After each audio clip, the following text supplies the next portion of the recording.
Hello সবাইকে, নমস্কার। আজকের এই ভিডিওটিতে আমি ১ম এই বলব সবাইকে যে ভিডিওটি লাইক করো। আমি কোনোদিন কোনো ভিডিওতে কাউকে বলি না যে তুমি এই ভিডিওটা লাইক করো। কোনোদিন আমি লাইকের ভিক্ষা করি না। কিন্তু এই ভিডিওটাকে আমি বলছি লাইক মারো। কারণ YouTube এর অ্যালগরিদম লাইকস যে কোন ভিডিওতে কত লাইক আছে সেই ভিডিওকে আমি তত বেশি রিচ দেব। সো YouTube অ্যালগরিদমকে হিট করানোর জন্য এই ভিডিওটিকে লাইক মারবে।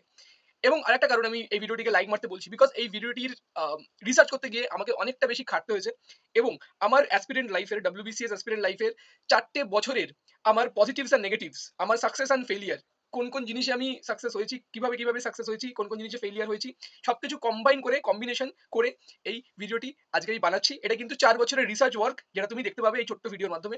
এবং আমি বলতে পারি যদি কোনো অ্যাসপিরেন্ট WBCS অ্যাসপিরেন্ট হোক কি অন্য কোনো পরীক্ষার অ্যাসপিরেন্ট হোক, যদি সে হার্ড অ্যান্ড সোল আমার এই ভিডিওটিকে ফলো করে, that person surely gonna gate successful. And সামনে WBCS প্রিলিমস, তো সো আই থট যে প্রিলিমস ক্লিয়ার করা ইজ ভেরি ইম্পর্টেন্ট। এই জিনিসটা সবাইকে প্রচার করে দেওয়া উচিত। আমি একটা জিনিস বলবো, আমি অনেক বড় রথী মহারথী অ্যাসপিরেন্টদের দেখেছি যারা শিওর শট মেন্স পরীক্ষা দিলে তারা পাশ করবে, কিন্তু তারা প্রিলিমসে ফেল করে গেছে। এবং অনেক তোমরা এরকম প্রিভিয়াস ইয়ারের টপারদেরকে দেখতে পাবে যারা কিন্তু নিজেরা স্বীকার করেছে যে একবার আমরা প্রিলিমসে একটা অ্যাটেম্পটে আমরা ইন্টারভিউ অব্দি পৌঁছে গিয়ে পরের অ্যাটেম্পটে আমরা প্রিলিমসে ফেল করে গেছি। কারণ তারা প্রিলিমসটাকে সিরিয়াসলি নেয়নি, বিকজ তারা একটা কনফিডেন্সে বাস করছিল যে ভাই আমরা এই অ্যাটেম্পটে আমরা এতদূর গেছি, ওই অ্যাটেম্পটে আমরা তো পৌঁছে যাবোই। তারা প্রিলিমসকে সিরিয়াসলি নেয়নি। সো এই জন্য আমি বলবো যে ভাই prelims is a serious matter. এবং যে কোনো পরীক্ষায় যেখানে মাল্টিপল স্টেজের পরীক্ষা, সেখানে কিন্তু প্রিলিমসটা কিন্তু is one of the most, not one of the most, it is the most important জায়গা। ঠিক আছে, কারণ এখানেই সবচেয়ে বেশি কম্পিটিশনটা কাটা হচ্ছে। যদি ৫ লাখ ক্যান্ডিডেট WBCS প্রিলিমসে বসে, সেখান থেকে মাত্র ৫,০০০ জনই পাস করবে। মানে ভাবো সবচেয়ে বেশি কাটথ্রোট সিচুয়েশন কিন্তু এখানেই। ঠিক আছে, তারপরে না, এখানেই। তাহলে এখানে তোমাকে প্রথম কথা পাস করতে হবে। এবং আশা করা যায় যে WBCS ২০২৪ প্রিলিমসে এখন আমাদের কাছে হাতে ৩০ দিন সময় আছে। সেই ৩০ দিনকে প্ল্যান, ৩০ দিনের কথা ভেবে আমার কিভাবে কি আমরা প্রিপারেশন করব সেটার জন্য আজকে আমার বানানো এই ভিডিও। প্রথমেই আমি বলবো যে ভাই অ্যাভয়েড ডিস্ট্রাকশন আমি বলছি। কারণ ডিস্ট্রাকশন আমাদের অ্যাসপিরেন্ট লাইফে কিন্তু আমাদের যতটা না বেশি আমরা পড়াশোনা করি তার থেকে বেশি কিন্তু আমরা ডিস্ট্রাক্টেড হই। এটা কিন্তু একটা আহ, বাস্তব কথা। এটা কিন্তু এমনই বাস্তব কথা যেটা আমরা কেউই কিন্তু ইগনোর করতে পারবো না। তো এখানে আমি প্রথমে কি বলবো, নিজের প্রিপারেশনটাকে ফোকাস করো, চ্যানেলাইজ করো এবং এমন ভাবে করো যাতে আমরা ডিস্ট্রাক্টেড না হই, যাতে আমরা ডিস্ট্রাক্টেড না ফিল করি। Hello hello hello. হুম। প্রথমে বলবো, ফার্স্ট অফ অল কি করবে, সোশ্যাল মিডিয়াকে আনইনস্টল করে দেবে। ঠিক আছে ভাই, এই 30 দিন, আচ্ছা wait a second guys, I am very sorry, ওয়্যারটা ট্যাঙ্গেল হয়ে গেছে। হুম। ফার্স্ট অফ অল আমি বলবো এই 30 দিন, ঠিক আছে, সোশ্যাল মিডিয়া আনইনস্টল করে দাও একেবারেই। ঠিক আছে, সেটা সোশ্যাল মিডিয়া ইনক্লুডিং আমাদের ফেসবুক, আমাদের ইনস্টাগ্রাম। ফেসবুক ইনস্টাগ্রাম তো 100% তোমরা ডিলিট করবে। হোয়াটসঅ্যাপে কি করবে, হোয়াটসঅ্যাপে সমস্ত চ্যাট, এভরি চ্যাট আর্কাইভে ঢুকিয়ে দেবে। যে কটা চ্যাট খুবই ইম্পর্টেন্ট, ভেরি ইম্পর্টেন্ট চ্যাট, সেই কটা চ্যাটকে আর্কাইভে ঢুকিয়ে দেবে। ঠিক আছে, এবং সবার যত হোয়াটসঅ্যাপে স্ট্যাটাস আছে সব স্ট্যাটাস হাইড করে দেবে। ঠিক আছে, যেন তোমার চোখের সামনে স্ট্যাটাসগুলো না আসে। এবং প্রত্যেকটা পুরো ফোনে যত অ্যাপে নোটিফিকেশন ঢোকে সব নোটিফিকেশন বন্ধ করে দেবে। ঠিক আছে। এবং এবার আছে ইউটিউব। ইউটিউব তো আমাদের একটা এসেনশিয়াল জিনিস, পড়াশোনা করার জন্য ইউটিউব তো লাগে। কিন্তু ইউটিউবে কিন্তু আমরা কি করতে পারি, নাম্বার ওয়ান সার্চ হিস্ট্রিকে পজ করতে পারি। নাম্বার টু সার্চিং হিস্ট্রিকে ডিলিট করে দিতে পারি। তো সার্চ হিস্ট্রি পজ এবং সার্চ হিস্ট্রি ডিলিট করে দিলে কি হবে, আমাদের ইউটিউবে যে শর্ট সেকশন আছে সেই শর্ট সেকশনটা চলবে না, পুরোপুরি বন্ধ হয়ে যাবে। ঠিক আছে, এইটা কিন্তু একটা ট্রিক যেটা আমি অনেক বছর ধরে ইউজ করছি। আমার কিন্তু ইউটিউবে কিন্তু আমি শর্ট সেকশন আমার কাজ করে না। তোমরা ইজিলি ইউটিউবে সার্চ করতে পারো যে কিভাবে এটা করতে হয়, ইউটিউবের শর্ট সেকশনকে কিভাবে বন্ধ করা যায়। এটা কিন্তু তোমরা দেখতে পারো, করে তুমি ইউটিউবে শর্ট সেকশনকে বন্ধ করে দিতে পারো। এবং তোমার ফোনকে তুমি যতটা পারবে অ্যাভয়েড করার চেষ্টা করবে, বিকজ ফোন এমনই একটা জিনিস, দেখো তোমার পড়াশোনা হচ্ছে ভেরি বোরিং, পড়াশোনা হচ্ছে মারাত্মক বোরিং জিনিস এবং ফোন হচ্ছে মারাত্মক ইন্টারেস্টিং জিনিস। তো তুমি দুটো জিনিস একসাথে করতে পারবে না। তোমার ফোন কিন্তু সবসময় তোমার দৃষ্টি আকর্ষণ, তোমার কিন্তু অ্যাটেনশনকে আকর্ষণ করে রাখবে তোমার ফোন। এবং এটা আমি কেন বলছি, বিকজ এটা আমি 100% ফেস করেছি ডিউরিং মাই প্রাইম প্রিপারেশন। যখন আমি বলতে পারি যে 2024, 2023, 2024, এই দুটো বছর 2023 এবং 2024, এই বছরে কিন্তু আমি আমার প্রাইম প্রিপারেশন করেছিলাম। সেই টাইমে কিন্তু আমি আমার ফোনকে পুরোপুরি অ্যাভয়েড করে দিয়েছিলাম। ঠিক আছে, সোশ্যাল মিডিয়া আমি এক্সিস্ট করতাম না। ইউটিউবে কিন্তু ইনফ্যাক্ট আমি এক্সিস্ট করতাম না। আমি কিন্তু 2025-এ এসে ইউটিউবে কিন্তু আমি অ্যাক্টিভ হয়েছি। ঠিক আছে, কারণ 2025 আস্তে আস্তে আমার মোটামুটি আমার সবকটা পরীক্ষার প্রিপারেশন আমার কমপ্লিট হয়ে গেছে। মোটামুটি আমি একটা জায়গায় পৌঁছে গেছি। তারপরে আমি হবি হিসেবে ইউটিউবে ভিডিও বানানো শুরু করি এবং আমাদের ছাত্র সংগঠনের সাথে আমি কানেক্ট করা শুরু করি। তার আগে কিন্তু আমার কিন্তু সোশ্যাল মিডিয়াতে কোনো এক্সিস্টেন্স ছিল না 2023 এবং 2024 এই দুটো বছরে।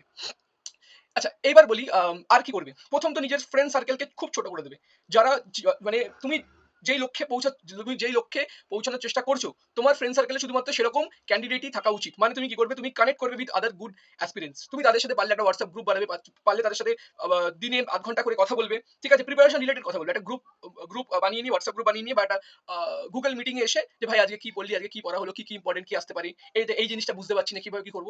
একটা অ্যাক্টিভ ভাবে তুমি অন্য ভালো অ্যাসপিরেন্টদের সাথে কানেক্ট করবে। তুমি যদি একদম ল্যাবা লোকদের সাথে কানেক্ট করো, তোমার কিন্তু তুমি ল্যাবাই হয়ে পড়ে থাকবে। ঠিক আছে? একটা খুব ভালো কোট এক্সিস্ট করে, if you are the best person of your group then change the group. তুমি যদি তোমার গ্রুপে সবচেয়ে বেস্ট পারসন হও, তুমি ভাই ঠিক গ্রুপেই নেই।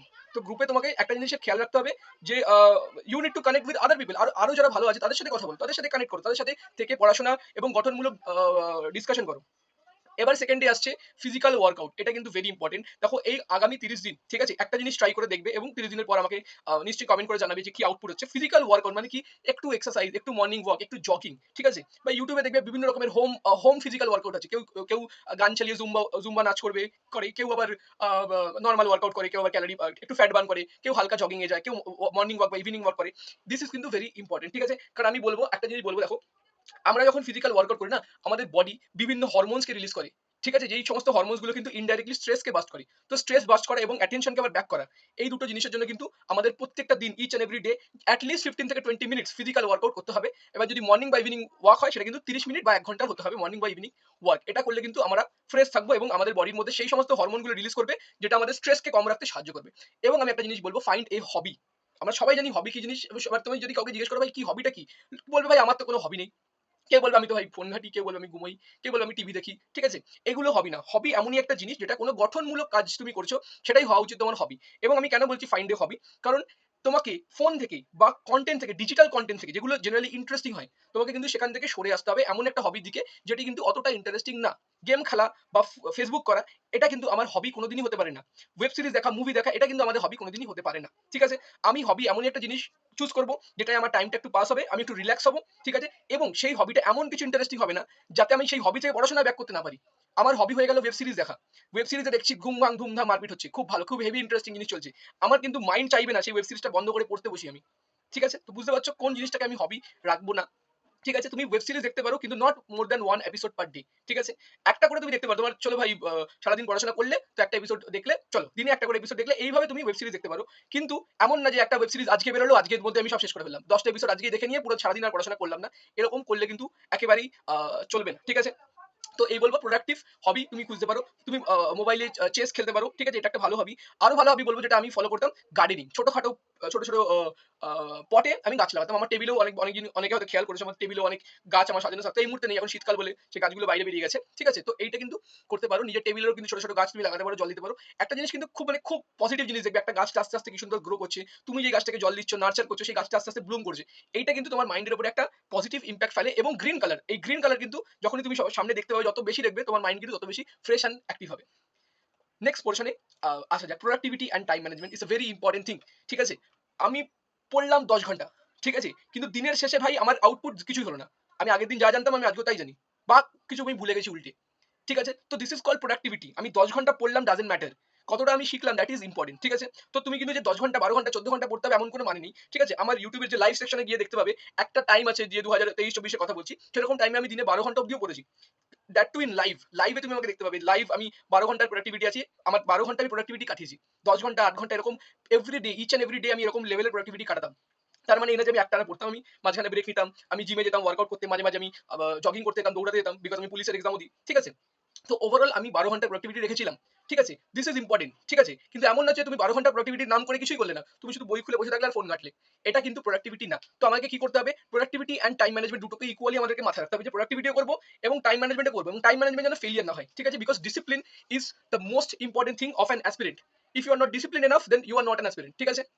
দেখো কি করবে, প্রথমে বলেছি প্ল্যান নেক্সট ডে। আজকে ঘুম থেকে উঠে আমি আজকে কি করবো এটা ভাববো না। আমি আজকে ঘুমানোর আগে আমি প্ল্যান করে নেবো যে আমি কালকে কি করবো। এইটা যতদিন অবধি তুমি করতে পারছো ভাই, বলবো you are in the wrong direction. ঠিক আছে? সেকেন্ড বলবো ইউজ টাইমার। এখানে আমি একটা টাইমার দেখিয়ে দিচ্ছি, আমার কাছে আছে। এই যে এই টাইমারটা কিনতে পারো, এই ন্যাকো কোম্পানি টাইমার আছে এটা। এটা একদিকে তুমি ঘড়ি দেখতে পাবে, টাইম আছে, একদিকে তুমি স্টপ ওয়াচ ইউজ করতে পারবে। স্টপ ওয়াচটাকে তুমি যখন পড়বে এটাকে অন করবে, যখন তুমি ব্রেক নেবে এটাকে তুমি পজ করবে। ঠিক আছে? এবং আমি আরেকটা জিনিস করতাম নিজের জন্য, আমার কাছে আমি দুটো স্টপওয়াচ ইউজ করতাম। এখানে আমার একটা ঘড়ি আছে, এই যে দেখতে পাচ্ছ ক্যাসিওর ঘড়ি। এই ঘড়িটাও কিন্তু আমাদের স্টপওয়াচ আছে। তো আমি একটা ক্যালকুলেশন করতাম, কতক্ষণ আমি পড়ছি ভার্সেস কতক্ষণ আমি মোবাইল ঘাঁটছি। 2-3 দিন পর আমি যখন একটা লিস্ট বার করলাম না, দেখলাম যতক্ষণ আমি পড়েছি তার থেকে 3 গুণ বেশি আমি মোবাইল ঘেটেছি বা অন্যান্য মানে আলতু ফালতু কাজ করেছি। এই রিয়েলাইজেশনটা মাথায় থাকা উচিত, যেটা কিন্তু জেনারেলি আমরা ফিল করতে পারি না, যে আমরা কত কম পড়েছি তার জায়গায় কত বেশি আমরা মোবাইল ঘেটেছি। এটা কিন্তু করতে পারো, দুটো স্টপওয়াচ কিন্তু তুমি ইউজ করতে পারো এইটা ট্র্যাক করার জন্য, কতটা তুমি পড়ছো ভার্সেস কতটা তুমি অন্য জায়গায় সময় কাটাচ্ছ। ঠিক আছে? একটা অ্যাপ আছে ফরেস্ট অ্যাপ, ঠিক আছে? দেখবে ম্যাক্সিমাম মানে সমস্ত ইউপিএসসি অ্যাসপিরেন্টরা এই অ্যাপটাকে ইউজ করে। এই অ্যাপটা তুমি যদি অন করে তুমি পড়াশোনা করবে, তাতে কি হবে? তোমার ফোনে ফোন ঢুকবে না, নোটিফিকেশন ঢুকবে না, কিছু ঢুকবে না। তোমার ফোন পুরো একদম ধাপ্পা বন্ধ হয়ে যাবে, শুধুমাত্র স্টপওয়াচ চলবে, টাইমার চলবে। তোমার ফোন পুরোপুরি ডিঅ্যাক্টিভেট করে দেবে এই অ্যাপটা। ভেরি ইম্পোর্টেন্ট অ্যাপ, যদি কেউ ইউজ করতে পারো তার জন্য খুব ভালো। ঠিক আছে? যে ভাই ফোনকে জেনারেলি ফোনই কিন্তু আমাদের সবচেয়ে বড় শত্রু। ঠিক আছে? কিন্তু এটা কিন্তু তোমার ফোনকে 100% ইনঅ্যাক্টিভ করে দেবে। ঠিক আছে? কিন্তু তুমি আবার গুগল-টুগল সার্চ করতে গেলে তখন তোমাকে একটা কিছু করতে হবে। এইজন্য আমি সবাইকে সাজেস্ট করব, ফোনের সাথে, সাথে যদি একটা সেকেন্ড ডিভাইস থাকে ল্যাপটপ বা ট্যাবলেট, ঠিক আছে? আমি সাজেস্ট করব ল্যাপটপই নাও, কারণ ট্যাবলেটও না ফোনেরই একটা রেপ্লিকা। তো ট্যাবলেটে গিয়েও একটু এদিক ওদিক ঘোরাঘুরি তুমি করতে পারো। ট্যাবলেট গিয়ে তুমি একটু সোশ্যাল মিডিয়ায় চলে গেলে, এটা হতে পারে। কিন্তু ল্যাপটপে জিনিসটা কিন্তু এক্সপেরিয়েন্সটা অতটা ভালো না। সোশ্যাল মিডিয়ার এক্সপেরিয়েন্স ল্যাপটপে ভালো না। তাই জন্য ল্যাপটপটা পড়াশোনার জন্য আমি বলব আইডিয়াল। কিন্তু তুমি ট্যাবলেটও ইউজ করতে পারো। যেহেতু ট্যাবলেটের দামটা কম্পারেটিভলি কম। ঠিক আছে? এরপরে টেকনিকে আসি, সেটাকে বলা হয় pomodoro technique, which means 50 minute পড়বে, 10 মিনিটের ব্রেক নেবে। ঠিক আছে? 50 মিনিট পড়বে, 10 মিনিটের ব্রেক নেবে। এইভাবে তুমি 1 টা ঘন্টা কাটাবে। কারণ তুমি যদি টানা 3 ঘন্টা পড়তে যাও, তোমার প্রবলেমটা কি হবে? টানা 3 ঘন্টা পড়তে গেলে তোমার ব্রেইনটা ১ম অ্যাক্টিভ থাকবে, তারপরে আস্তে, আস্তে কমতে 0 তে পৌঁছে যাবে। দেখবে লাস্টের 1 ঘন্টা তুমি পড়ছো, তুমি 3 ঘন্টা পড়েছো, কিন্তু তুমি লাস্টের 1 ঘন্টা কিছুই পড়োনি। তোমার লাস্টের 1 ঘন্টা পুরো 0 তে কেটেছে। এইজন্য কি করব আমি, 50 মিনিট পড়বো এবং 10 মিনিটের ব্রেক নেব। সেই ব্রেকটা কি করব? সেই ব্রেকে আমি ফোনে Facebook ঘাঁটবো না। সেই ব্রেকটা আমি নয় একটা মিউজিক শুনবো, ঠিক আছে? নয় আমি হেড ডাউন করে রেস্ট নেব। চোখ বন্ধ করে মেডিটেশন করব বা চোখ বন্ধ করে আমি রেস্ট নেব। এইটাই হবে। সেই 10 মিনিট আমি পড়ব না। 50 মিনিট পড়ব, 10 মিনিট রেস্ট। আবার 50 মিনিট পড়ব, 10 মিনিট। দেখবে আমার যে সমস্ত লাইভ স্টাডি ব্লগ গুলো আছে, দেখবে যেগুলো আমি অনেক টাইমের জন্য পড়েছি, 8 ঘন্টা, 10 ঘন্টা। এরকম জিনিস দেখবে, একটা জিনিস খেয়াল করবে, আমি পোমোডোরো টেকনিকেই পড়ি। আমি আবার অন্য পোমোডোরোতে পড়ি। আমি 25 মিনিট 5 মিনিটে দেখি। আমি 8 ঘন্টা স্লট বাঁধি। 25 মিনিট পড়ি, 5 মিনিট ব্রেক। 25 মিনিট পড়ি, 5 মিনিট ব্রেক। এটা এরকম করলে কি হয়? আমাদের ব্রেন অনেকক্ষণ ধরে টানতে পারে। এবং তোমাকে কতক্ষণ পড়তে হবে? 6 আওয়ার্স মিনিমাম। এই 10 মিনিটগুলোকে বাদ দিয়ে বলছি আমি। ঠিক আছে? 6 আওয়ার্স আমাকে কিন্তু মিনিমাম পড়তে হবে। ম্যাক্সিমাম তুমি যতক্ষণ ইচ্ছা যেতে পারো। ঠিক আছে? 10 মিনিট তুমি যদি ম্যাক্সিমাম চাও 10 ঘন্টা পড়বে, 10 ঘন্টা পড়তে পারো। এবং আমি বলব যে প্রিলিমস এর জন্য ভাই 10 ঘন্টা পড়া জরুরি। অত্যন্ত প্রয়োজনীয় 10 ঘন্টা পড়া। কিন্তু সেটা না পারলেও 6 ঘন্টা কিন্তু মিনিমাম পড়তে হবে। নেক্সট আমি আসি, বলি এফেক্টিভ স্টাডি কি জিনিস। ঠিক আছে? What is effective study? Which is quality over quantity. তুমি 10 ঘন্টা পড়লে ডাজন্ট ম্যাটার। তুমি কিরকম কোয়ালিটিতে পড়লে সেটা ম্যাটার করে। আজকে তুমি 10 ঘন্টা পড়লে, তোমাকে 5 দিন পর জিজ্ঞেস করা হলো এইগুলো কি, বাবরের বাবার নাম কি, তুমি বলতে পারলে না। ঠিক আছে? তো তার কোনো মানে হয় না। তার জায়গায় তুমি যদি 1 ঘন্টা পরে বলে দিতে পারো, 1 ঘন্টা একটা চ্যাপ্টার পড়ে তুমি সেটাকে বেশি মনে রাখতে পারো। তার জায়গায় তুমি 10 ঘন্টায় 10 টা চ্যাপ্টার পড়লে, কিন্তু তোমার কিছুই মনে নেই। তার থেকে ভালো যে তুমি ভাই 1 ঘন্টায় একটা চ্যাপ্টার পড়ো এবং সেটাকে মনে রাখো। ঠিক আছে? এরপরে আমি বলব আইডেন্টিফাই ইউর প্রোডাক্টিভ টাইম। দিনে তোমার কোন টাইমটা বেশি প্রোডাক্টিভ। আমি যেমন রাত্রিবেলা পড়তে বেশি কমফোর্টেবল, আমি রাত্রিবেলা বেশি প্রোডাক্টিভ। ঠিক আছে? Although it is not recommended. আমি কাউকে রেকমেন্ড করব না যে রাত জেগে পড়ার হ্যাবিট করো, বিকজ ভবিষ্যতে ভাই তুমি অনেক ভুগবে। ভবিষ্যতে রাত জাগার হ্যাবিট বানিয়ে ফেললে না, ভবিষ্যতে প্রচুর ভুগবে। ঠিক আছে? এইজন্য আমি এটা রেকমেন্ড করব না। কিন্তু আমি সঙ্গে এটাও বলব ভাই, পরীক্ষা পাস করাটা ইম্পর্টেন্ট। ভবিষ্যতের কথা ভবিষ্যতে ভাববো আমি। আপাতত আমি রাত্রিবেলা পড়ে আমার পরীক্ষাটা পাস করি। ঠিক আছে? তো আমি সেটাই করেছি। আমার সকালবেলা প্রোডাক্টিভিটি কাটে না, আমার দিনের বেলা পড়াশোনার প্রোডাক্টিভিটি কাটে না। এইজন্য আমি প্রেফার করতাম রাতে পড়া। ঠিক আছে? রাত্রিবেলা আমি পড়তাম, হোল নাইট পড়তাম, 4টে 5টা অবধি পড়তাম, করে সকালবেলা আমি গিয়ে ঘুমিয়ে পড়তাম। এটা আমি রেকমেন্ড করব না কাউকে। কিন্তু কেউ যদি ডেসপারেট হও, কেউ যদি এটা দেখো যে ভাই রাতেই পড়াশোনা হচ্ছে, দিনে পড়াশোনা হচ্ছে না, তাকে আমি এটাই বলব যে ভাই তুমি রাতেই পড়ো। এমন না যে রাতে কেউ পড়ে না। প্রচুর লোকজন রাতে পড়ে। পড়ে তারা ভাই বড়, বড় স্কলার হয়ে গেছে, বড়, বড় টপার হয়ে গেছে। ঠিক আছে? তো বলব প্রোডাক্টিভ টাইমকে তুমি আইডেন্টিফাই করো এবং সেই টাইমে সবচেয়ে বেশি পড়াশোনা, সবচেয়ে হার্ড পড়াশোনাগুলো সেখানে ঢুকিয়ে দাও। ঠিক আছে? এবং অন্যান্য টাইমে সফট পড়াশোনাগুলোকে ঢোকাও। ঠিক আছে? এবং বলব হেভি ফুড পড়াশোনার আগে, যখন তোমার সবচেয়ে বড় স্টাডি স্লট, তার আগে কিন্তু হেভি ফুড খাবে না। সকালবেলা যদি তোমার পড়ার কথা মনে পড়ে, তুমি কিন্তু হেভি টিফিন করে দেবে না, 4টে রুটি খেয়ে নিলাম। ঠিক আছে? কারণ হেভি ফুড খাওয়ার পরেই আমাদের বডি কি ফিল করবে যে ভাই এবার আমাকে এটাকে হজম করতে হবে। ঠিক আছে? এই ফুডটাকে হজম করতে হবে। তো আমার ব্রেন কি হবে, একদম ঘুমিয়ে পড়বে ওখানে। ঠিক আছে? তো আমাকে যখন হেভি প্রোডাক্টিভিটির আগে আমাকে লাইট ফুড খেতে হবে। ঠিক আছে? Caffeine is important. যদিও প্রচুর ক্যাফেন মানে যেমন চা দিয়ে আমরা ক্যাফেন পাই, কফি দিয়ে আমরা ক্যাফেন পাই। আমি যেমন স্টিং, রেড কালারের একটা কোল্ড ড্রিঙ্ক পাওয়া যায়, Sting, although not that healthy. দেখো চা, কফি, স্টিং কোনোটাই যে প্রচুর হেলদি আমি বলবো না। কিন্তু আমি আমার প্রিপারেশনের টাইমে কিন্তু এটা আমি ভাই খুব করে কনজিউম করেছি। ঠিক আছে ভাই? ভরপুর কনজিউম করেছি। তার কারণ আমার লক্ষ্য ছিল ভাই পরীক্ষায় পাস করা। ঠিক আছে? আমার হেলথকে আমি একটু স্যাক্রিফাইস করে যদি আমি বেশি পড়াশোনা করতে পারি, এইজন্য আমি ক্যাফেন কিন্তু ভালো করে ইনটেক করতাম। দেখো চা খেয়ে, কফি খেয়ে যদি তুমি পড়তে বসো, দেখবে তোমার মাইন্ড অনেক বেশি অ্যাক্টিভ থাকে। ঠিক আছে?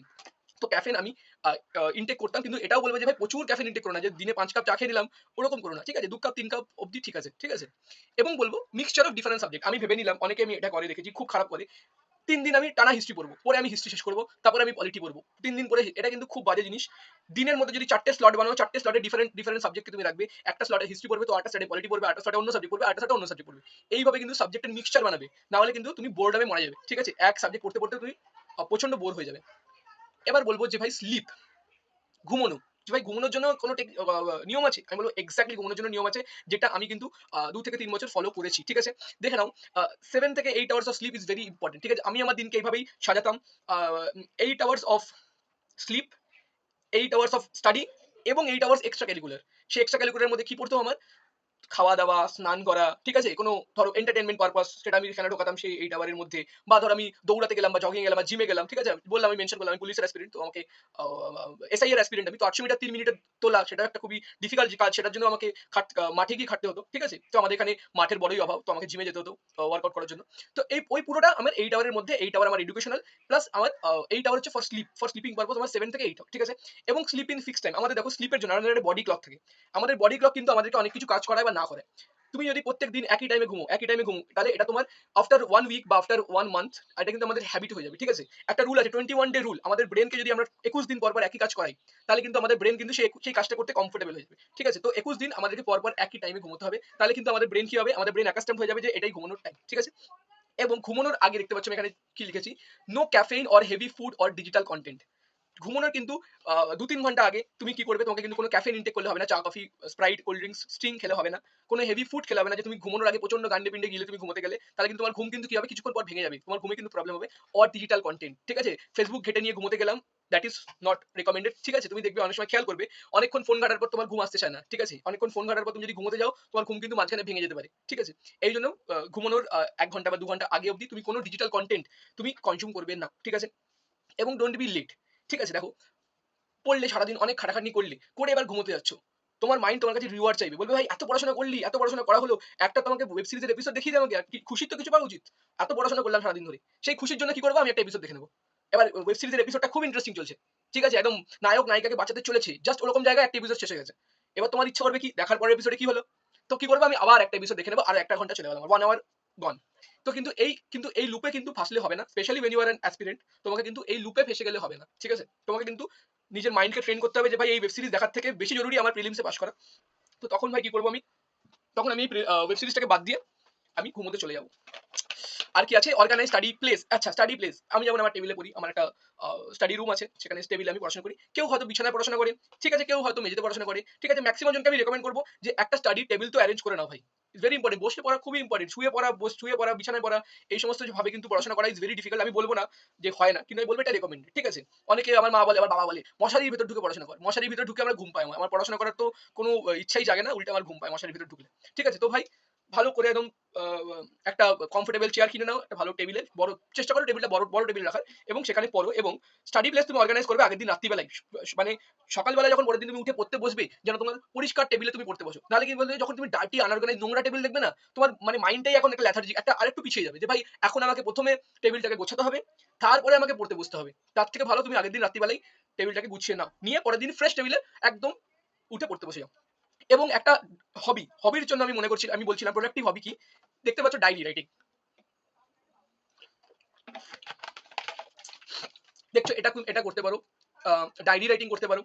দিনের শেষে ট্র্যাক করবে আজকের দিনে আমি কি পড়লাম। ঠিক আছে? সেটা তুমি ডায়েরিতে কিন্তু নোট ডাউন করতে পারো। ডেট দিয়ে এইটা পড়েছি। তাহলে কিন্তু তুমি কি করতে পারবে? তুমি যদি চাও ২ সপ্তাহ পরেও মনে রাখতে পারো যে ভাই এই দিনকে আমি এটা পড়েছি, এটা পড়া হয়ে গেছে। ঠিক আছে? মানে এটার আপাতত রিভিশন লাগবে না। তুমি এটাও ট্র্যাক রাখতে পারো যে কোন জিনিসটা ২ মাসেও পড়া হয়নি। যে এই স্পেসিফিক সাবজেক্ট বা এই স্পেসিফিক চ্যাপ্টার আমি গত লাস্ট ২ মাসও পড়িনি। এবং ডায়েরি লেখা মেইনটেইন করা আমি বলব খুব ভালো হ্যাবিট। এবং এটা কিন্তু এই হবিটা এত ভালো হবি, তোমার ফোনের অ্যাডিকশন কিন্তু তোমার থেকে দূর করে দেবে। তোমার ডায়েরি রাইটিং এর যদি তোমার হ্যাবিট তুমি বানাতে পারো। নেক্সট যদি আমি বলি মর্নিং ঘুম থেকে উঠে কি করবে? ঠিক আছে? দেখো ভাই, ফোন আমি একটা জিনিস রেকমেন্ড করব। যদি প্র্যাকটিস করতে পারে খুব ভালো। আমি আগে প্র্যাকটিস করতাম কিন্তু এখন আর করি না।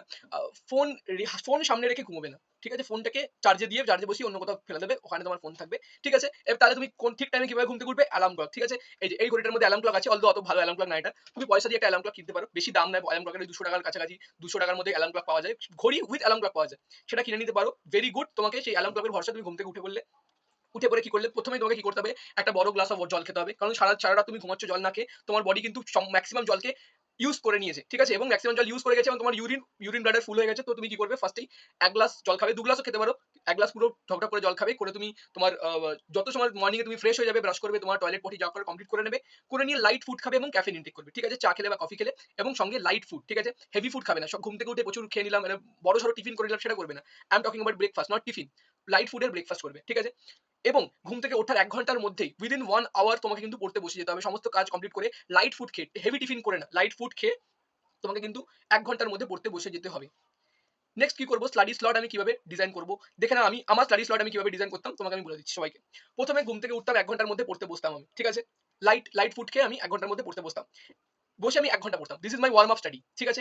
এই পড়ার মধ্যে আমি কি করতে পারি? আগের দিনের কিছু ব্যাকলগ থাকলে, আগের দিন কিছু পড়া বাকি ছিল, সেটাকে পড়ে কমপ্লিট করে নিলাম, সেটা করতে পারি। বা আগের দিনের কোনো জিনিস যদি মনে হয় রিভিশন প্রয়োজন, আমি রিভিশন করে নিলাম। এটা করতে পারি বা একটু এমসিকিউ সলভিং করতে পারি। ঠিক আছে? বা আমি পেপার অ্যানালিসিস করতে পারি। যে নতুন কোনো একটা পরীক্ষা হয়েছে দেখি ওই পরীক্ষায় কি কোয়েশ্চেন এসছে। বা মনে হলো যে চলো আজকে নিউজটা আমি দেখে নিই। ঠিক আছে? কারণ কারেন্ট অ্যাফেয়ার দেখে নিই আজকে লাস্ট 1 সপ্তাহ বা লাস্ট 1 মান্থের কি কারেন্ট অ্যাফেয়ার আছে একটুখানি চোখটা বুলিয়ে নিই। এটা তুমি কিন্তু করতে পারো ১ম ১ ঘন্টায়। ঠিক আছে? এরপর তুমি করবে টিফিন। তুমি এবার হেভি টিফিন করবে। করে নিয়ে তুমি এবার হেভি টিফিন করে নিয়ে একটু রেস্ট নিয়ে, ঠিক আছে?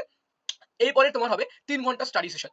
এটা কিন্তু ভেরি ইম্পোর্টেন্ট এই ৩ ঘন্টা স্টাডি সেশনটা করা। ঠিক আছে? কারণ দেখবে প্রিলিমস হয় ২.৫ ঘন্টা এবং মেইনসে ৩ ঘন্টার করে পরীক্ষা, এবং এই কারণেই তোমাকে কিন্তু তোমার মাইন্ডকে কিন্তু বিল্ড করতে হবে যে একটানা ৩ ঘন্টা কি করে তুমি পড়াশোনা করতে পারবে। এটাকে কিন্তু তোমাকে প্রত্যেক দিনের হ্যাবিটে ঢোকাতে হবে। ৩ ঘন্টা আমি টানা কনসেনট্রেশন কিভাবে মেইনটেইন করতে পারবো। দিস ইজ ভেরি ইম্পোর্টেন্ট, এটা কিন্তু মাথায় সবাইকে রাখতে হবে। ঠিক আছে? এবং এই ৩ ঘন্টা করার পর তুমি লাঞ্চ। তুমি লাঞ্চ করে নিলে, লাঞ্চ করার যে পরে লাঞ্চ করা হয়ে গেল, তুমি স্নান করে নিলে, লাঞ্চ করে নিলে, করে পরে আবার পড়তে বসবে। ঠিক আছে? এই যে ১ ঘন্টা তোমাকে তুমি ভালো পড়তে পারবে না। কারণ লাঞ্চ করার পরে তোমার লেথার্জি আসবে তোমার মধ্যে। তো এরকম যে এই ১ ঘন্টায় এমন কোনো হেভি সাবজেক্ট পড়বে না যেখানে প্রচন্ড মাইন্ড কনজাম্পশন হবে। ঠিক আছে? তুমি এখানে ইজি সাবজেক্ট, লাইট সাবজেক্ট করতে পারো, একটু অঙ্ক করতে পারো, একটু রিজনিং করতে পারো, একটু এমসিকিউ প্র্যাকটিস করে নিলে, বা তুমি কিছু মানে আগে পড়া হয়ে গেছে অলরেডি, সেগুলোকে একটু রিকল করলে, রিভিশন করলে, এই সমস্ত কাজকর্ম তুমি এই ১ ঘন্টায় করতে পারো। ঠিক আছে? এবার আসবে বিকেলবেলা। বিকেলবেলা তুমি যাবে ইভিনিং ওয়াকে। Compulsory for everybody. ঠিক আছে? ইভিনিং ওয়াকে যাও বা ছাদে গিয়ে হাঁটাহাঁটি করো, যা করবে করো, কিন্তু বডি মুভমেন্ট করো ভাই। এটা ভেরি ইম্পর্টেন্ট। শীতকাল হোক কি গরমকাল হোক, ছেলে হোক কি মেয়ে হোক, গ্রামে থাক কি শহরে থাক, ডাজন্ট ম্যাটার। সবাইকে কিন্তু আফটারনুন ওয়াকে কিন্তু যেতে হবে। আমি বলে দিচ্ছি compulsory 30 minute at least. Headphone নিয়ে নেবে, গান চালিয়ে নেবে, একটা বেশ সফট মিউজিক চালিয়ে নেবে, নিয়ে 30 মিনিট হাঁটবে। ঠিক আছে? হেঁটে বাড়ি ফিরে হালকা তুমি লাইট টিফিন করে নিয়ে এবার ২ ঘন্টার আবার স্টাডিজ আসে। এই স্টাডিজ হবে একটা হার্ডকোর, মানে খুব মানে হেভি সাবজেক্ট তুমি এই ২ ঘন্টার মধ্যে পড়ে নেবে।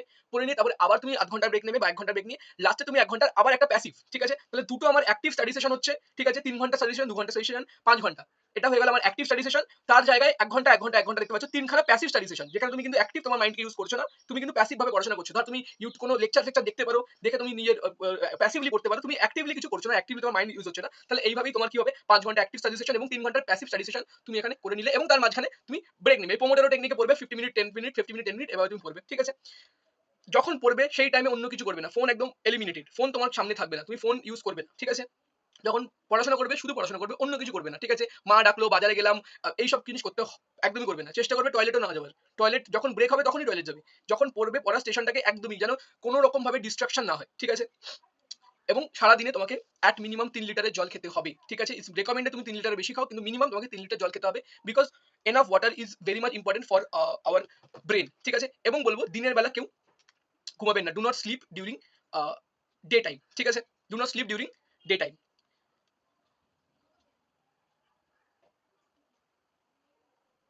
ওকে, নেক্সট। ওকে, এবার আসা যাক ফোকাস পয়েন্টসে।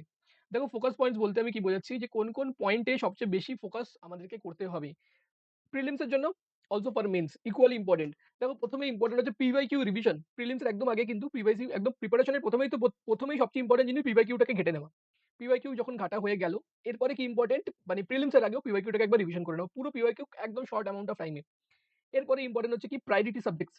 এক্সামকে বুঝতে হবে, এক্সামকে স্ক্যান করতে হবে যে কোন পার্ট থেকে কোয়েশ্চেন বেশি আসে, কোন সাবজেক্ট থেকে কোয়েশ্চেন বেশি আসে, ওয়েটেজটাকে বুঝতে হবে। এই যে আমাদের ওই ডব্লিউবিসিএস স্ক্যানার বলে একটা বই আছে, ওই বইটার একদম ওই ১ম পেজেই একটা করা এনালাইসিস করা আছে কোন বছর কত আসছে। বইটা কিনতে পারো। ওই বুক লিস্টের একটা বেসিক বুক লিস্টের সাজেশন আমি দেবো একটু পরে। তো ওইখান থেকে তুমি দেখতে পারবে যে প্রায়োরিটি সাবজেক্টস আমার কি হওয়া উচিত। এবং আমাদের করতে হবে ফার্স্ট রিভিশন। প্রিলিমস এর আগে প্রথমে তো যখন প্রিপারেশন আমি শুরু করব তখন থরো রিভিশন করব। যতটা ডিপে, যতটা ডেপথ পড়া পসিবল আমি ততটা ডেপথ পড়ব। কিন্তু প্রিলিমস এর আগে আমি কি করব, ফার্স্ট রিভিশন করব। আমি খুব কুইক কিন্তু রিভিশন করব। যত বেশি সম্ভব জিনিসপত্র আমি রিভিশন মারার চেষ্টা করব। কারেন্ট অ্যাফেয়ার্স এর ব্যাপারে বলতে গেলে 6 মান্থ কারেন্ট অ্যাফেয়ার্স পড়ো, because WBCS A current affairs এর কিন্তু কোনো ঠিক ঠিকানা নেই। ঠিক আছে? কোথা থেকে কি কারেন্ট অ্যাফেয়ার আসবে, মানে ১ বছর ২ বছর আগেকার কারেন্ট অ্যাফেয়ারও চলে আসতে পারে। ঠিক আছে? কিন্তু সবচেয়ে বেশি কারেন্ট অ্যাফেয়ার যেখান থেকে আসে লাস্ট 6 মান্থ কারেন্ট অ্যাফেয়ার, এবং প্রত্যেক মাসের টপ 50। ঠিক আছে? বেশি কারেন্ট অ্যাফেয়ার পড়তে হবে না। প্রত্যেক মাসের অনলি টপ 50 কারেন্ট অ্যাফেয়ার্স পড়বে। মানে ৬ মাস ইন্টু ৫ ৬ ৩০ ৩০০ টা কারেন্ট অ্যাফেয়ারের কোয়েশ্চেন হয়ে গেল। একবার পড়বে এবং ৩-৪ বার রিভিশন মারবে এবং বাকিটা ভাগ্যের উপর ছেড়ে দাও। হবে, হবে, না হবে, না হবে। এবং last important point, don't waste your time in studying useless material. একদম ভুলভাল জিনিসপত্র পড়ে নিজের সময়টা নষ্ট কেউ করবে না। It's very, very, very important. একদম আমি ডব্লিউবিসিএস এর অ্যাসপিরেন্ট, আমি ইউপিএসসির একদম সেই ইউপিএসসি ডেসক্রিপটিভ জিএস এর কনটেন্ট আমি পড়ব না। আমার ফোকাস থাকবে একদম ডব্লিউবিসিএস এর কনটেন্টের উপরেই। ঠিক আছে? আমি একদম মানে আমি স্টেটের অ্যাসপিরেন্ট, তো আমি স্টেটের জিএস বইগুলোই পড়বো। আমি এসএসসির জিএস ওই সেন্ট্রালের যে এসএসসি আছে তার কিন্তু জিএস এর বই আমি পড়বো না। বিকজ দুটোর মধ্যে কিন্তু মানে আগাগোড়া পার্থক্য আছে। স্টেটের জিএস এবং সেন্ট্রালের জিএস এর মধ্যে কিন্তু আগাগোড়া পার্থক্য আছে। হ্যাঁ, ম্যাথসটাকে আমি বলব সেন্ট্রাল লেভেলের অব্দি ম্যাথসটাকে একটু প্রিপারেশন করো। তৈরি করো। সেন্ট্রাল লেভেলের প্রিপারেশন অব্দি ম্যাথসকে নিয়ে যাও। ওটাই সবচেয়ে ভালো হবে। এবং লাস্ট আমাদের এখানে বক্তব্য থাকবে সেটা হচ্ছে গিয়ে প্রায়োরিটি সাবজেক্টস। দেখে নাও একদম WBCS কে আমি ফোকাস করে এই প্রায়োরিটি সাবজেক্টস গুলো একটা শর্ট লিস্ট করেছি। হাই প্রায়োরিটি সাবজেক্টস এর মধ্যে কি পড়ে প্রিলিমস এর জন্য? প্রথম তো পড়ে গ্রামার, 25 নম্বরের গ্রামার আছে। Very, very, very important. এবার এখান থেকেই ভোকাব থেকেই একটা বড় পার্সেন্টেজ ভোকাব থেকে আসে। তো ভোকাবটাকে কিন্তু রিভিশন করতে হবে। আমি আগেও বিভিন্ন ভিডিওতে বলেছি ভোকাব কিভাবে রিভিশন করবে। দেখো WBCS প্রিভিয়াস এর ভোকাব পড়ে নেবে লাস্ট 20 বছর। ওই স্ক্যানার বইটার মধ্যে পেয়ে যাবে তুমি। সেই প্রত্যেকটা কোয়েশ্চেনের প্রত্যেকটা অপশন যেগুলো আছে অপশনগুলোকেও জানতে হবে। তারপর তুমি West Bengal civil service judiciary যেটা আছে জুডিশিয়ারিরও প্রিভিয়াস ইয়ারের সব ভোকাব যা পারবে পড়ে নাও। West Bengal auditor account services সেখানে যে প্রিলিমস এর যে ভোকাব গুলো আছে ওগুলোকে পড়ে নাও। আর কি ক্লার্কশিপে এতগুলো আমাদের প্রিভিয়াস ইয়ার আছে সেখানের ভোকাব গুলোকে পড়ে নাও। এইভাবেই ভোকাব কিন্তু শর্টলিস্ট করবো করলে আমার মনে হয় সবচেয়ে ভালো হবে। এবার তুমি যদি ভোকাবের জন্য বড় বড় বই পড়া শুরু করে দাও ব্ল্যাক বুক বা ওয়ার্ড পাওয়ার মেডিসি পড়তে পারো অবভিয়াসলি, বাট ওখানে কিন্তু অতিরিক্ত বেশি সময় তোমাদের চলে যাবে। এবং মনে রাখবে এটা ব্যাংকিং এর এক্সাম না যে তুমি ওই সমস্ত ভোকাবের বই খুলে বসছো। এটা কিন্তু ক্যাট বা ব্যাংকিং এর এক্সাম না। গ্রামারের গল্প হয়ে গেল এবং কোর গ্রামার রুলস কিছু কিছু বেসিক আছে। বেসিক কিছু গ্রামারের রুলস তুমি যদি ফিগার আউট করে নিতে পারো তুমি কিন্তু 25 এখানে 20 প্লাস তুলতে পারবে প্রিলিমসে। WBC এর মেইনসে কিন্তু গ্রামার আসে না। হিস্ট্রি প্লাস আইএনএম এর কথা যদি এবার আমি আসি তাহলে এবার কি বলবো হিস্ট্রি প্লাস আইএনএম। দেখো হিস্ট্রি প্লাস আইএনএম এর টোটাল ওয়েটেজ থেকে প্রিলিমসে 50 এর কাছাকাছি এবং মেইনসে হিস্ট্রি প্লাস আইএনএম থেকে আই গেস 100 নম্বরের হ্যাঁ 100 নম্বরই বোধহয় 100 নম্বর আসছে এখান থেকে হিস্ট্রি প্লাস আইএনএম থেকে। তো এবার এখানে একটা জিনিস খেয়াল রাখতে হবে যে দেখো ডেপথ ইজ ইম্পর্টেন্ট। এই হিস্ট্রি আইএনএম পোর্শনে কিন্তু ডেপথ ইম্পর্টেন্ট। ঠিক আছে? স্পেশালি আইএনএম পোর্শনে আইএনএম এর ওয়েটেজ কিন্তু সবথেকে বেশি। মানে between this history and INM এর ওয়েটেজ সবথেকে বেশি। তো এখানে একটা জিনিস মাথায় রাখবে যে আইএনএম এর ওয়েটেজ যেহেতু বেশি আইএনএমটাকে বেশি পড়তে হবে। এবং এর জন্য কিন্তু হিস্ট্রি এবং আইএনএম এর জন্য কিন্তু ইন ডেপথ এ গিয়ে পড়তে হবে। ঠিক আছে? ইন ডেপথ এ যতটা ডেপথ এ যাওয়া পসিবল সিভিল সার্ভিস লেভেলে মানে ইউপিএসসি লেভেল অব্দি গিয়ে পড়তে পারো। স্পেশালি আইএনএম টুকু ইউপিএসসি লেভেল অব্দি গিয়ে পড়তে পারো। হিস্ট্রি কিন্তু অনেক বড় একটা পার্ট। অ্যানশিয়েন্ট হিস্ট্রি এবং মেডিয়েভাল হিস্ট্রি অনেক বড় এই দুটো পোর্শন। সেখানে কিন্তু তোমাকে আমি বলব একটু ডেপথ এ গিয়ে পড়তে হবে কিন্তু একা একা মানে একেবারেই ডেপথ এ গিয়ে মানে প্রচুর অতিরিক্ত ডেপথ এ চলে যাবে না। একটু ডেপথ এ যেতে হবে কিন্তু অতিরিক্ত ডেপথ এ চলে যাবে না। ঠিক আছে? এবং WBCS এর জন্য বলছি অ্যানশিয়েন্ট এবং মেডিয়েভাল একদম ইউপিএসসি লেভেল অব্দি গিয়ে পড়ো না। আমি বলব this is my suggestion because এই পোর্শনটা কিন্তু অনেক বড়। অ্যান্ড স্পেসিফিক্যালি ফোকাস করো প্রিভিয়াস ইয়ার ঘেটে একটা জিনিস খেয়াল রাখবে। কোন পোর্শন দিয়ে সবচেয়ে বেশি কোয়েশ্চেন আসে সেই অনুযায়ী পড়ো। ঠিক আছে? এই কোথায় আমি একবার কি বলে আমাদের মাদুরাইতে একটা কিংডম আছে পাল্লাভা কিংডম। সেই পাল্লাভা কিংডম থেকে ভাই রেয়ারলি একটা কোয়েশ্চেন আসে। রেয়ারলি হয়তো মাঝে সাঝে একটা দুটো কোয়েশ্চেন দেখা যায়। তো একবার আমি কি করেছি ইউপিএসসির এনসিইআরটি পড়া শুরু করে দিয়েছি। সেখানে আমার ৩-৪ দিন চলে গেছে। আরে ভাই এত যদি পড়বো, এত যদি আমি রিভিশন করব তাহলে পরীক্ষা অবধি কিছু মাথায় আমার থাকবে না। তো আমি বলব যেগুলোতে ওয়েটেজ বেশি যেমন ধরো Mauryan empire, Gupta empire, Vedic age এগুলোর ওয়েটেজ বেশি। এগুলো তুমি পড়ো বেশিবার পড়ো। কিন্তু যেগুলো থেকে ওয়েটেজ একদম কম সেগুলোকে নয় ছেড়ে দাও, নয় একদম উপর দিয়ে পড়ে রাখো। একদম বেসিক কোয়েশ্চেন টুকু পড়ে রাখো। এই বেসিক জিনিস পড়ার জন্য আমি সাজেস্ট করব নিতিন সিংহানিয়া জিএস ম্যানুয়াল যেটা আছে WBCS এর বই। ওটা আমি সাজেস্ট করব। একটু পরে বুক লিস্ট আমি একটু পরের দিকে আসছি। সায়েন্স এবং আচ্ছা জিওগ্রাফি, ইকোনমিক্স, পলিটি এটাও পড়তে হবে ভাই। এটাও কিন্তু হাই প্রায়োরিটি সাবজেক্টের মধ্যে পড়ে। পলিটির মধ্যে একটা জিনিস খেয়াল রাখবে আমাদের কিন্তু WBCS এ যে সাবজেক্টটা থাকে it is not called polity. Subject কিন্তু আমাদের পলিটি না। আমাদের সাবজেক্ট হচ্ছে কনস্টিটিউশন অফ ইন্ডিয়া। এইটাকে কিন্তু একটু মাথায় রাখতে হবে। আমাদের কিন্তু যে political science and international relationship বা political science of the world এইটা কিন্তু আমাদের সিলেবাসে নেই। আমাদের কিন্তু we are only focused on constitution of India. এটাকে মাথায় রাখতে হবে। সেইভাবেই পড়তে হবে, সেইভাবেই পড়তে হবে। লক্ষ্মীকান্ত যদি তুমি পড়া শুরু করো ওই চ্যাপ্টার গুলোকে ইগনোর করে বেরিয়ে যেতে হবে যেগুলো আমাদের WBCS এ আসে না। এটাকে কিন্তু মাথায় ১ম এ ঢুকিয়ে নাও। ঠিক আছে? এবং পলিটি কিন্তু আমাদের ডেসক্রিপটিভ প্যাটার্ন এ আসে না। আমাদের পলিটি কিন্তু MCQ প্যাটার্ন এ আসে। সেই বুঝে পড়তে হবে। এবার আসা যাক লো প্রায়োরিটি সাবজেক্টে যেগুলোতে তুমি লো প্রায়োরিটি দিতে পারো। প্রিলিমস এর কথা বলছি আমি। দেখো সায়েন্স এবং স্ট্যাটিক জিকে লো প্রায়োরিটি সাবজেক্ট দুটো মিলিয়ে খুবই কম কোয়েশ্চেন আসে। যাদের সায়েন্সের ব্যাকগ্রাউন্ড আছে বা যারা সায়েন্স ভালো পারো তারা বলবো একটু আধটু রিভিশন করতে পারো। এবার দেখো সায়েন্সের এতগুলো পার্ট ফিজিক্স, কেমিস্ট্রি, বায়োলজি। ঠিক আছে? এই এত বড় পোরশন কিন্তু প্রিলিমস এর আগে রিভিশন করা কিন্তু পসিবল না। তো আমি বলব এখানের উপরে প্রায়োরিটিটা কম রাখো। ঠিক আছে? এবং মেইনস এ কিন্তু সায়েন্স আবার ক্লাস 12 লেভেলে চলে যায়। মাঝে নিট জেইই কোয়েশ্চেন তুলে ওরা দিয়ে দেয়। এটাকেও একটা জিনিস মাথায় রাখতে হবে। মেইনস এর জন্য honestly speaking আমি সায়েন্স কিন্তু ছেড়ে দিয়েছিলাম মেইনস এর জন্য। পুরো ভগবানের নামে ছেড়ে দিয়েছিলাম। বা সায়েন্সের কত আমার খুবই কম নম্বর এসেছিল আমার মেইনসে। আই রিমেম্বার 85 র কাছাকাছি 200 তে 85 র কাছাকাছি সায়েন্স পেপারটাই আমার এসেছিল। অতিরিক্ত কম নম্বর আমার ওখানে এসেছিল। ওখানে যদি একটু বেশি নম্বর আমি তুলতে পারতাম কোনোভাবে তো হয়তো আমি কোনো বেটার সার্ভিস পেতে পারতাম। But it's okay. For the first attempt আমাকে কম্প্রোমাইজ করতে হয়েছে। কারণ আমি যদি সায়েন্স পড়তে লাগিয়ে দিতাম ৩ মাস আমার অন্য সাবজেক্ট কিন্তু কম্প্রোমাইজ হয়ে যেত। তো সায়েন্সটা আমি বলব দেখো যাদের সায়েন্সের ব্যাকগ্রাউন্ড আছে তারা এখানে ফোকাস করো। রিভিশন মারতে পারো কিন্তু প্রিলিমস এর আগে কিছু রিভিশন মেরো না। আমি বলব just stick to the previous year questions. একদম স্ট্যাটিক জিকেও বলবো আমি, stick to the previous year question. ঠিক আছে? প্রিভিয়াস ইয়ার থেকে কিছু, কিছু রিপিট হয় এবং স্ট্যাটিক জিকের পোরশন থেকে বলি, কিছু basic core static GK area তো আছে। যেমন superlatives of the world. First কে ছিল? আমাদের ইন্ডিয়ার মধ্যে থেকে ফার্স্ট কে এই, ফার্স্ট ওমান এই, ফার্স্ট মেন এই। আমাদের ট্যুরিজম প্লেসের মধ্যে থেকে সিটি অফ লেকস কাকে বলে? সিটি অফ জয় কাকে বলে? এইগুলো তো বেসিক পড়তে হবে প্রিপারেশনের জন্য। ম্যাথ রিজনিংটাকে তুমি লো প্রায়োরিটি সাবজেক্টে রাখতে পারো specially for prelims, because math reasoning থেকে খুবই টোটাল মিলিয়ে খুবই কম কোশ্চেন আসছে এবং এনাফ টাইম তুমি পাচ্ছ, 1.5 ঘন্টা 2.5 ঘন্টা তুমি টাইম পাবে। তুমি মোরাললেস ম্যাথ রিজনিং নামিয়ে দিতে পারবে, মানে বাকিভাবে অঙ্ক করলেও রিজনিং করলেও নামিয়ে দিতে পারবে। কিন্তু ম্যাথ রিজনিং কিন্তু প্রচন্ড ইম্পর্টেন্ট হয়ে যাবে ফর মেন্স। মেন্সে কিন্তু 3 ঘন্টার একটা পেপারের মধ্যে 200 নম্বর, 200 মার্কসের কিন্তু একটা তোমাকে একটা bulk amount of math reasoning করতে হবে, bulk amount of math reasoning. ঠিক আছে? মানে 180 মিনিটস তুমি পাচ্ছ, আর কোয়েশ্চেন থাকবে তোমার 200টা। ঠিক আছে? এখানে কিন্তু তোমাকে মারাত্মক মানে কাটথ্রোট সিচুয়েশন তোমার তৈরি হতে পারে। যদি তুমি খুব ভালো, খুব স্পিডে ম্যাথস ক্যালকুলেশন অঙ্ক করতে না পারো, তোমার কিন্তু অতিরিক্ত বাজে সিচুয়েশন ক্রিয়েট হবে মেন্সে গিয়ে। ঠিক আছে? আমি বলবো আমার অতিরিক্ত বাজে সিচুয়েশন হয়নি, বিকজ মেন্সের ঠিক 2 থেকে 3 মাস আগে আমি কিন্তু সেন্ট্রালের এসএসসি লেভেলে ম্যাথস করা শুরু করে দিয়েছিলাম। তো বুঝতেই পারছো শর্ট ট্রিক গুলো আমি মোটামুটি মোরাললেস শর্ট ট্রিক আমার মাথায় ঢুকে গেছিল এবং মোরাললেস আমি ওই ফর্মুলা গুলো আমি আয়ত্তে নিয়ে এসেছিলাম এবং আমি ফার্স্ট ক্যালকুলেশন প্র্যাকটিস করতাম, ওই ক্যালকুলেশন প্র্যাকটিস করার অ্যাপ আছে, গুগল প্লে স্টোরে পাওয়া যায়, ছোট ছোট ক্যালকুলেশন ওরা দেয়, তুমি মেন্টাল ক্যালকুলেশন করে করে তুমি এগুলোকে রেডি করতে পারবে।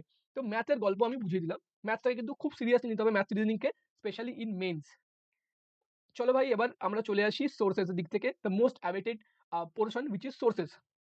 দেখো, ডব্লিউবিসিএস এর জন্য আমি বলবো বাইবেল অফ ডব্লিউবিসিএস দুটো বই আছে। Number one, Nitin Singhania GS manual. তুমি যে কোনো এডিশন কিনতে পারো, পুরনো লেটেস্ট এডিশন বা তুমি পুরনো edition, first hand second hand doesn't matter. GS পোর্শনটা এখানে কিন্তু খুব ভালো দেওয়া আছে। এই বইটা তুমি যদি কেনো, আমি বলবো তোমাকে কি কি বই কিনতে হচ্ছে না, তুমি যদি এই বইটা কিনে নাও। দেখো, তোমাকে ভোকাবের জন্য এক্সট্রা কিছু কিনতে হবে না, এখানে এনাফ ভোকাব আছে। ঠিক আছে? হিস্ট্রির অ্যানশিয়েন্ট এবং মিডিভাল তোমাকে এক্সট্রা কোনো বই কিনতে হবে না, এখানে যা আছে এনাফ আছে। পলিটি তুমি এখান থেকে যা আছে এনাফ পড়তে পারো এবং পাশাপাশি তুমি এমসিকিউ গুলোকে প্র্যাকটিস করতে পারো। ঠিক আছে? পলিটির এমসিকিউ তুমি প্র্যাকটিস করতে পারো, তোমাকে তাহলে লক্ষ্মীকান্ত আর কিনতে হচ্ছে না। ঠিক আছে? ইকোনমির জন্য তোমাকে আলাদা করে এক্সট্রা কোনো বই কিনতে হবে না, এখানে যা ইকোনমিক্স আছে আমি পড়ে দেখেছি, it is very good. Static জিকের জন্য তোমাকে এক্সট্রা কোনো বই কিনতে হচ্ছে না, এখানে কিন্তু যা স্ট্যাটিক জিকে আছে that is very good. Geography মোরালেস এখানে আছে, বাট জিওগ্রাফির জন্য কোনো ভালো বই এক্সিস্ট করে না, টু বি ভেরি অনেস্ট। জিওগ্রাফির অতিরিক্ত ওয়াইড এবং অতিরিক্ত ডেপথ থেকে কোয়েশ্চেন তৈরি হয়। তো জিওগ্রাফি অনেস্টলি স্পিকিং আমি একদম ভগবানের নামে ছেড়ে দিয়েছিলাম। পড়েছিলাম, খাটনি আমি করেছিলাম, ম্যাপ ওরিয়েন্টেড খাটনি আমি করেছিলাম, ম্যাপ ওরিয়েন্টেড। ম্যাপের উপরে জিনিসপত্র একে একে আমি বারে বার মুখস্থ করতাম। তোমাকে একটা এক্সাম্পল আমি তোমাদের সবাইকে দিয়ে দিতে পারি। এই দেখো সামনে এটা আছে, এটা হচ্ছে ওয়েস্ট বেঙ্গলের ম্যাপ। ঠিক আছে? এই যে এটা হচ্ছে ওয়েস্ট বেঙ্গলের ম্যাপ। এটাই হচ্ছে আমাদের এই জিএস ম্যানুয়াল বইটার সঙ্গে ফ্রি দিয়েছিল। সেটাতে তুমি দেখতে পাবে আমি নিজের পেন দিয়ে সব নদীগুলো এঁকেছি। ঠিক আছে? পেন দিয়ে নদী এঁকেছি। ঠিক আছে? এবং এখানে হয়তো অত ভালোভাবে দেখা যাচ্ছে না। দেখতে পাবে আমি কিন্তু এর উপরেই, ঠিক আছে? মানে আমি ম্যাপের উপরেই কিন্তু সবকিছু এঁকে এবং লিখে এখানেই কিন্তু সব আমি করেছি। তো তুমিও যদি এরকম বড় ম্যাপ কিনতে পারো, যে ইন্ডিয়ার রিভার গুলো আছে, যেমন ওয়েস্ট বেঙ্গলের রিভার গুলো এখানেই ম্যাপে দেওয়া ছিল। আমি এর মধ্যে থেকে এঁকে রিভারের নামটা লিখেছি, কোত্থেকে অরিজিন সেটা লিখেছি, কোথায় গিয়ে পড়ছে সেটা লিখেছি। এগুলো আমি বেসিক জিনিসপত্র এখানেই লিখে দিয়েছি। এই যে আমাদের হাইওয়ে গুলো আছে, স্টেট হাইওয়ে গুলো লিখে দিয়েছি, এগ্রিকালচার গুলো লিখে দিয়েছি, এই ডিস্ট্রিক্টটা হাইয়েস্ট এগ্রিকালচার এইটা।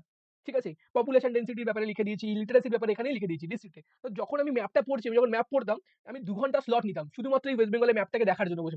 আমি মানে সিনেমার মতো, মুভির মতো করে ম্যাপটাকে আমি বসে দেখতাম। ইন্টারেস্টিং, ভেরি ইন্টারেস্টিং জিনিস। এখান থেকে এই নদী যাচ্ছে, এখানে এসে মিশছে। আচ্ছা, এই ডিস্ট্রিক্টটা এইটা আছে। তো এখান থেকে কিন্তু ভেরি ইম্পোর্টেন্ট। ওয়েস্ট বেঙ্গল জিওগ্রাফির জন্য আমি বলব এই একটা ম্যাপ তৈরি করা ভালো, এবং also for Indian geography. Indian জিওগ্রাফির জন্য আমি বলব 2 রকম ম্যাপ তুমি রাখো, একটা পলিটিক্যাল, একটা ফিজিক্যাল। পলিটিক্যাল ম্যাপের মধ্যে তুমি ল্যাটিটিউড লঙ্গিটিউড গুলো পড়তে পারবে।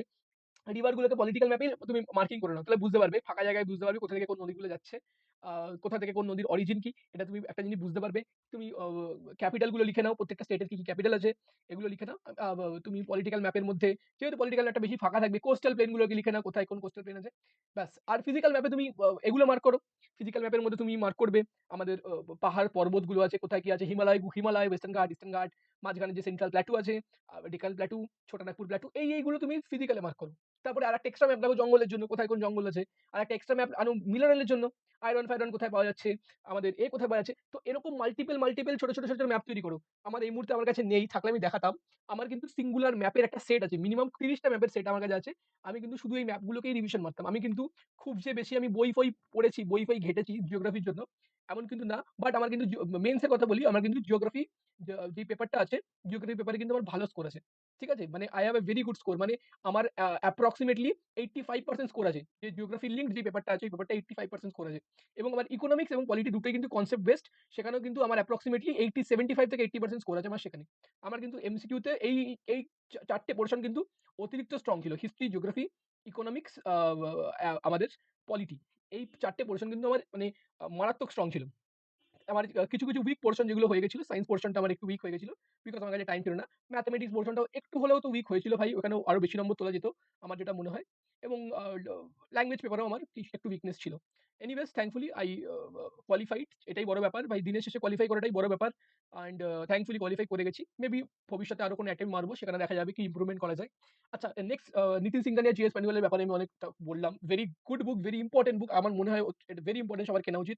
ভাই ওয়েস্ট বেঙ্গল বেস পরীক্ষা যারা দিচ্ছ, সে WBCS হোক কি WBP, সবার জন্য কিন্তু আমি বলব এই বইটা কিন্তু অতিরিক্ত ইম্পর্টেন্ট। নেক্সট বইটা আসছে স্ক্যানার একাডেমিক অ্যাসোসিয়েশন, বোধহয় এদের পাবলিশার একাডেমিক অ্যাসোসিয়েশন। এই স্ক্যানার বইটা কিন্তু কিনতে হবে। Very important. স্ক্যানার প্রিলিমস এবং মেন্স আই থিঙ্ক এখন দুটো একসাথেই বিক্রি হয়, প্রিলিমস অ্যান্ড মেন্স। এটা করলে, এটা স্ক্যানারটা বললে কিন্তু প্রিভিয়াস ইয়ার WBCS এর প্রিভিয়াস ইয়ারটা অনেকটা আয়ত্তের মধ্যে আসবে। ঠিক আছে? আর ম্যাকগ্রো হিলের মক টেস্ট বুকগুলো আমার ভালো। স্ট্যান্ডার্ড মক টেস্ট বুক, ম্যাকগ্রো হিলের যে মক টেস্ট বুকগুলো আছে স্পেশালি WBCS এর, ওইগুলোকে তুমি করতে পারো। ক্র্যাক WBCS বলে একটা বই আছে, মক টেস্টের বই, ওটাও তুমি নিতে পারো। ওটাও আমি ইউজ করেছিলাম। It is good. এবং one of the thing which is very important, which is marksman MCQ book. এখন বোধহয় এটার পাবলিশার আড্ডা 24/7 হয়ে গেছে মার্কসম্যান এমসিকিউ বুকের। ওটায় কি হচ্ছে মানে আমাদের বিভিন্ন স্টেটের সিভিল সার্ভিসের ইম্পর্টেন্ট কোয়েশ্চেন গুলো এখানে তোলা আছে। চ্যাপ্টার ওয়াইজ ভাগ করা আছে। এটা করলে কিন্তু খুব ভালো হবে। যদিও বহু কোয়েশ্চেনের অ্যান্সার এখানে ভুল থাকে, অ্যান্সার কি অনেক রং থাকে। বাট স্টিল আমি বলব এই বইটা কিন্তু ভেরি ইম্পর্টেন্ট। এখান থেকে কিন্তু তুমি একটা আইডিয়া পেতে পারো কি প্রশ্ন বারে রিপিট হয়। ঠিক আছে? কি প্রশ্ন অন্যান্য পরীক্ষায় অন্যান্য স্টেট গুলোতেও এসছে। তো এইগুলো তুমি যদি একটা বাল্ক অ্যামাউন্ট অফ নলেজ তুমি নিয়ে যদি পরীক্ষায় বসতে পারো, আশা করি তোমার প্রিলিমস কোয়ালিফাই হয়ে যাবে এবং মেন্সও তোমার কোয়ালিফাই হয়ে যাবে। মেন্সের গল্প অন্য কোনো ভিডিওতে আনবো। মেন্সের কিন্তু এখান থেকে দেখো, এমসিকিউ দিয়ে তো তোমার মেন্সের এমসিকিউ পেপার এখান থেকে হয়ে গেল। এই প্রিপারেশনের মধ্যে দিয়ে বেরিয়ে গেল। কোনো এক্সট্রা কোনো চাপ নেই। মেন্সে এক্সট্রা যেটা তোমার লাগবে হচ্ছে ডেসক্রিপটিভ পেপারস, ওটা নিয়ে অন্য কোনো দিন আমি আলোচনা করব। ঠিক আছে? আমার চ্যানেলে একটা ভিডিও আছে, দেখবে comparing my score with WBCS toppers. আমার চ্যানেলেই একটা ভিডিও আছে। সেখানে দেখবে আমি কিভাবে কম্পেয়ার করেছি যে WBCS যারা ক্লিয়ার কোয়ালিফাই করেছে তাদের স্কোরগুলোকে আমি দেখিয়েছি যে তাদের মানে ডেসক্রিপটিভ পেপারে তাদের কত বেশি স্কোর, যার জন্য তারা গ্রুপ A কোয়ালিফাই করেছে এবং গ্রুপ B কোয়ালিফাই করেছে। ঠিক আছে? All thank you so much. Have a nice day and best of luck. And video শেষে আরেকবার বলবো, ভিডিওটিকে লাইক মারো যাতে অ্যালগোরিদমটা হিট করে, যাতে আমার ভিডিওটা একটু অন্য সবার কাছে পৌঁছায়। দেখো এরকম কন্টেন্ট, এরকম ভালো কোয়ালিটি কন্টেন্ট ইউটিউব প্ল্যাটফর্মে তো ভাই আমি দেখি না। এরকম প্রপার গাইডেন্স, যে প্রচুর লোকে আছে এখানে গাইডেন্স দেওয়ার, তারা নিজেরাও WBCS এ কোনোদিন প্রিলিমস কোয়ালিফাই করেছে কিনা সন্দেহ। কিন্তু তারা ইউটিউবে গাইডেন্স দিচ্ছে, ইউটিউবে তারা লেকচার দিচ্ছে, ইউটিউবে তারা বিভিন্ন কোর্স চালাচ্ছে।